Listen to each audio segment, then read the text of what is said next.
Здравейте! Аз съм Анна Пампулова, доцент-доктор по музикално и танцово изкуство в Нов български университет.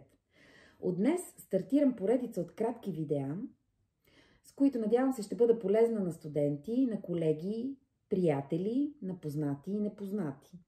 Ще се занимаваме с движението на отделните части на тялото, ще подобряваме нашата изразителност, ще правим времето си забавно, ще работим върху креативността си и надявам се да изградим една дълготрайна връзка.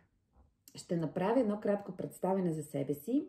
Аз съм преподавател в департамент театър от 1998 година, от 2002 вече съм щатен преподавател. Освен танцови техники, преподавам на студентите актьорско майсторство за танцов театър, развитие на движението. Срещам се също така с студенти от различни програми в своя ООК курс, който е култура и поведение на човешкото тяло, където пък говорим за езика на тялото, за невербалната и вербална комуникация. Как да бъдем разбирани, как да бъдем харесвани, как да бъдем привлекателни, как да бъдем достойно представени. Също така съм и хореограф. Работя по различни проекти в различни театри. Като бивша балерина, ако има бивши балерини, съм изключително чувствителна към движението. И затова именно дойде идеята да създам тази поредица от видеоклипове, в които може да разберете за себе си много повече за своето тяло, за възможностите му и за вашата креативност в изграждане на една танцова комбинация. И последно, към представянето ми, ще добавя, че съм и директор на програмен съвет към департамент театър, което веднага ме прави административно лице. И така, имайте търпение, започваме. Срещите ще са чести, надявам се и да ви е приятно в тях. Днес ще се занимаваме само с ръцете си. Ще направим няколко упражнения, за да подобрим пластиката на ръцете. Защо ще ни е необходима ли? От една страна, за да не ни е скучно вкъщи, от друга страна да ви запозная с един малък процент от начините и методите на преподаване с студенти, които са мои авторски. И от трета гледна точка да бъдем интересни сами на себе си, да се опитаме да опознаем своите възможности и креативност. Моята идея е днес да създадем една малка комбинация от движения само на ръцете и след това да я пуснем с музика, за да видим какво се случва. Аз ще ви покажа какво ще направя аз, а очаквам от вас вие да направите своя версия. Какво означава това? Част от упражненията, които давам на студентите за креативност, се изразяват в това, че те трябва да изпишат в пространството по кратък начин своето име. Да го изразят и с ръце, изпишат или създадат. Тоест, буквата А би могла да бъде изписана в пространството по този начин. Но също така би могла да бъде и моделирана. Нека да се опитаме всеки сам за себе си да изработи своето име през собствената представа за движението. Изписвам името си.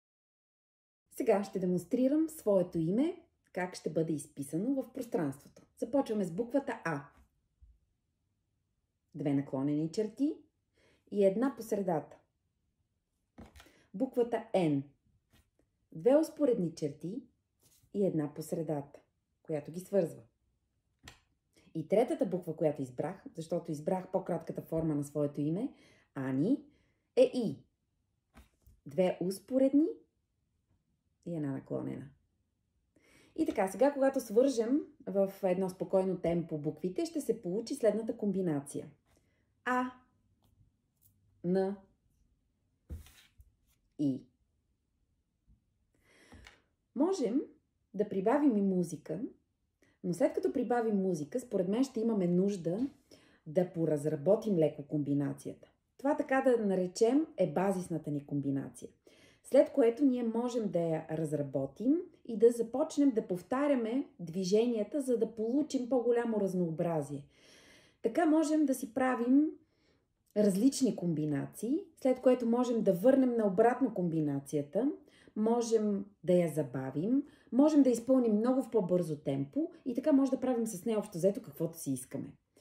Така, за днес ще бъде работа с ръце, но не забравяйте следващия път да дойдете пак тук при мен, в тази виртуалност, за да можем да направим същите комбинации с крака, само стъпала.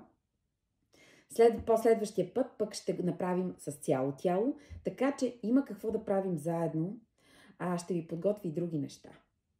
Сега, нека да започнем пак с моята комбинация. Ани, като ще я направя в по-бързо темпо, а след малко ще прибавя и музика, за да ви демонстрирам как ще се получи танца. Ето и отново комбинацията, моето А, Н, И. Ще добавя малко глава и леко корпус, рамене, за да стане малко по-танцовална. Ето, например, така. А.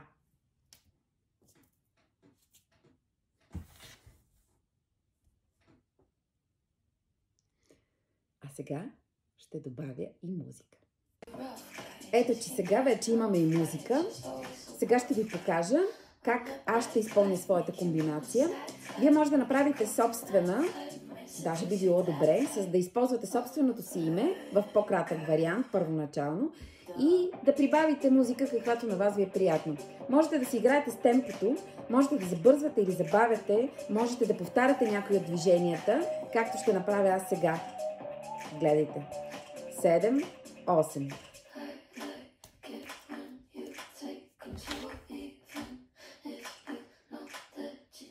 Това беше едната комбинация.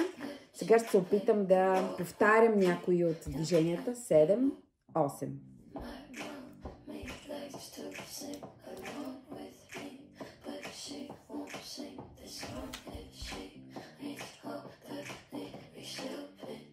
Това беше също някакъв вариант. Може да минимализираме движенията и, например, така да изглежда. 7, 8.